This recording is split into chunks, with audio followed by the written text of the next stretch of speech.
Hello traders, welcome to Financial Sapiens. अलग traders को क्या लगता है कि डिफरेंट मार्केट के लिए डिफरेंट स्ट्रेटजीज चाहिए होंगी, लेकिन price behaves the same everywhere. तो इस वीडियो में आपको बताऊंगा कि 5 मिनट में हम कोई भी एसेट क्लास पे हम अपना एनालिसिस कैसे कर सकते हैं। उसके बाद आप कोई भी अगर क्रिप्टो, गोल्ड या फिर स्टॉक्स, इनके चार्ट पे आप अप्लाई करके ट्राई कर सकते हो। तो सबसे फर्स्ट हमारा स्टेप रहेगा कि हमें मार्केट स्ट्रक्चर देखना है। तो मार्केट स्ट्रक्चर क्या होता है? अगर आप देखोगे कि अप ट्रेंड में अगर मार्केट रहा तो ये ऐसे टाइप का मार्केट स्ट्रक्चर होता है, और अगर डाउन ट्रेंड में रहा तो ये वाला अपना मार्केट स्ट्रक्चर होता है। और साइडवेज में मार्केट मूव्स लाइक दिस। ये हमारे 3 मार्केट स्ट्रक्चर हो गए। तो हमें क्लियरली सबसे पहले आइडेंटिफाई करना है कि मार्केट स्ट्रक्चर क्या है। इस पे ही हमारे 70% of the trades filter out होंगे। जैसे कि अगर ये अप ट्रेंड है तो अप ट्रेंड में हमें क्या देखना है, ये हमारा लो है, ये हमारा हाई है, फिर हमारा higher low, higher high, higher low, higher high. अगर ये स्ट्रक्चर रहा तो ये हमारा अप ट्रेंड हो गया। डाउन ट्रेंड के लिए ये हमारा हाई है, फिर ये लो, और उसके बाद ये लोअर हाई, ये जो प्रीवियस हाई है उसके नीचे होना चाहिए, ये लोअर हाई, फिर लोअर लो, लोअर हाई, लोअर लो, ये हमारा डाउन ट्रेंड हो गया। और अगर साइड में देखना है कि फिर ये हम एक रेंज देखेंगे। ओके, आप देख सकते हो, सपोज ये हमारी रेंज है, और अगर रेंज में यहाँ पे लो हाई इक्वल हाई और लोज अगर बना रहा है तो ये हमारा साइडवेज हो गया। अगर इक्वल नहीं भी बना रहा है समझो, लेकिन अगर ये जोन है तो ये जोन में ऐसे कोई भी टाइप में ये प्ले कर सकता है। ज़रूरी नहीं है कि इक्वल हाइज एंड लोज बनना चाहिए। ओके, तो साइडवेज मार्केट का मतलब है एक दो मेजर सप्लाई और डिमांड जोन के बीच में अगर वो ऐसे ट्रेड कर रहा है तो उसको हम साइडवेज बोलेंगे। तो ये मैंने एक आपको ट्रेड दिया था इस साल में।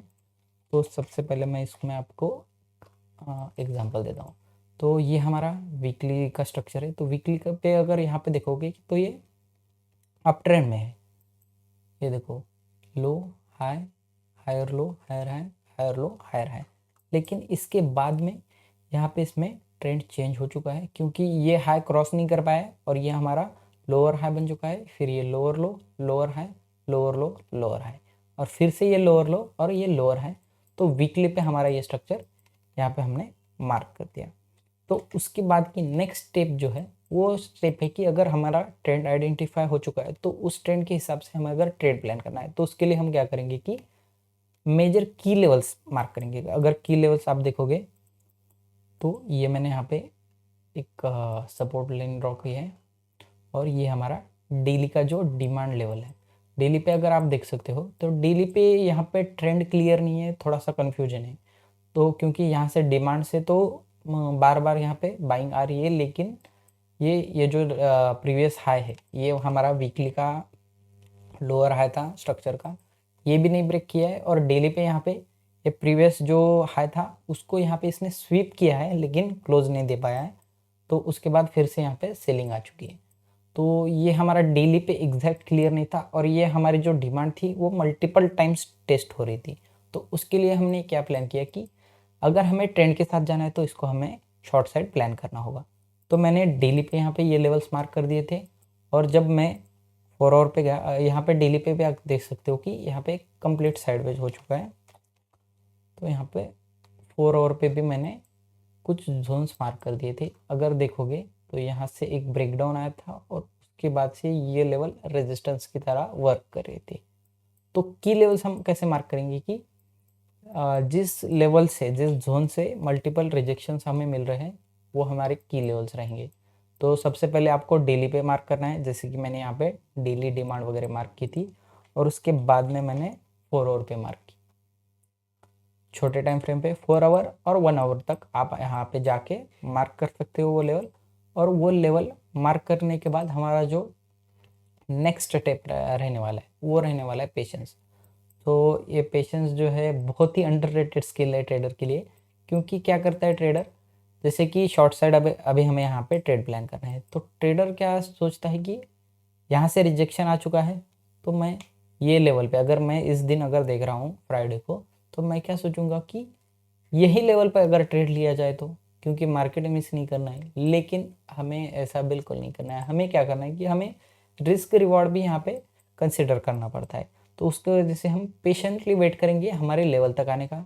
जैसे कि यहाँ पे मार्केट हमारे लेवल तक आया और उसके बाद हमें रिजेक्शन मिला, तो की लेवल मार्क करने के बाद हमें वेट करना है पेशेंटली अपने लेवल तक आने तक।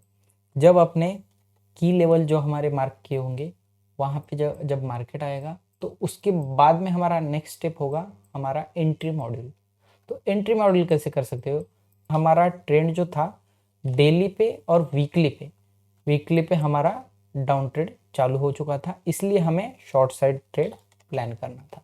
ओके, तो हमने क्या किया, यहाँ पे जब रिजेक्शन आई स्मॉलर टाइम फ्रेम पे, जैसे कि आप देख सकते हो कि 1 आवर पे ये वाला एक स्मॉल अपन सपोर्ट बोल सकते हैं छोटे टाइम फ्रेम का, ये जब यहाँ पे ब्रेक हो चुका था तब हमने यहाँ पे एंट्री ले ली, जो कि हम यहाँ पे रिटेस्ट पे भी हमें एंट्री मिल सकती थी। तो यहीं पे हमने एंट्री ले ली और उसके बाद हमें विद इन नेक्स्ट डे हमें 180 पिप्स यहाँ पे मोमेंट मिला था, जो कि मैंने ग्रुप में भी आपको डाला था कि यहाँ पे मैं कुछ क्वांटिटी जो है बुक करूँगा, क्योंकि ये डेली का डिमांड लेवल है। लेकिन जैसे कि हम प्लान कर रहे थे कि यहाँ पे डिमांड वीक हो रहा है, तो उसकी वजह से मैंने आपको बोला था कि ये मोस्ट प्रोबेबली ये डिमांड टूटने वाला है, क्योंकि वीकली जो हमारा ट्रेंड है वो डाउन ट्रेंड है। तो लेकिन यहाँ पे हमारा ट्रेलिंग में या सेकंड या थर्ड डे में यहाँ पे हमारा हिट हो चुका था, और उसके बाद भी आप देख सकते हो कि ये प्राइस हमारे कॉस्ट तक तो अभी नहीं आई है और डाउन ट्रेंड में ही चल रहा है। यहाँ पे जो डेली का स्मॉलर जो वीक बना था वहाँ से 1-2 बार बाइंग आ चुकी है, लेकिन मोस्ट प्रोबेबली ये हमें एटलीस्ट 400 पिप तो देने वाला है। ये हमारा एंट्री का सेटअप हो गया। एंट्री का सेटअप आप कोई भी कंसिडर कर सकते हो, जैसे कि प्राइस एक्शन, डबल टॉप, जो भी हमारा पहले हमारे की लेवल्स जो रहेंगे, जैसे कि ये है, वो की लेवल्स पे हमें प्राइस एक्शन देखना है या फिर इंगल्फिंग कैंडल देखनी है। इस हिसाब से हम कोई भी ट्रेड में यहाँ पे एंट्री प्लान कर सकते हैं। और नेक्स्ट हमारा जो मोस्ट इम्पोर्टेंट पार्ट रहने वाला है कि कोई भी अगर ट्रेड हमने देखो टेक्निकली तो देख लिया कि पहले हमें ट्रेड देखना है, उसके बाद की लेवल्स मार्क करने हैं, और की लेवल्स में एंट्री के लिए हमें रिजेक्शन कैंडल, इंगल्फिंग कैंडल देखनी है, उसके बाद हमें एंट्री करनी है। लेकिन मोस्ट इम्पॉर्टेंट पार्ट ये है कि हमें रिस्क कितना लेना है। तो कभी भी मैं तो रिकमेंड नहीं करूँगा कि 1% से जो अपना कैपिटल है उसके 1% से ऊपर रिस्क आपको कोई भी ट्रेड में नहीं लेना है। अगर आप बिगिनर हो तो बिल्कुल ही 1% के ऊपर रिस्क लेना ही नहीं है। अगर कोई एक्सपीरियंस ट्रेडर हो तो उसको पता है कि हम रिस्क मैनेजमेंट करके हमारा कैपिटल कैसे ग्रो कर सकते हैं, तो उस हिसाब से वो 2 या 3% तक रिस्क ले सकता है। लेकिन for beginners my advice is only 1% risk, क्योंकि अगर 1% रिस्क अब आप लोगे तो आपको नेक्स्ट ट्रेड लेते टाइम में आपको डर नहीं लगने वाला है। अगर आप 50% या 100% रिस्क लोगे तो आपका अकाउंट तो 100% ब्लो ही होने वाला है। तो इसकी वजह से हमें इसको एज अ गैम्बलिंग नहीं ट्रीट करना है, हमें एज अ बिजनेस की तरह देखना है। तो उसकी वजह से हमें सिर्फ 1% रिस्क लेनी है। तो ऐसी आपको यहाँ पे प्रोसेस बनानी है और वही प्रोसेस फॉलो करनी है। प्रोसेस फॉलो करा तुम्हाला रिझल्ट आपोआपच येईल। I hope this video added some clarity to your market understanding. आणि शिकत राहा, मार्केट चार्ट बघत राहा, मार्केट नेहमी शिकवते। Thanks for watching.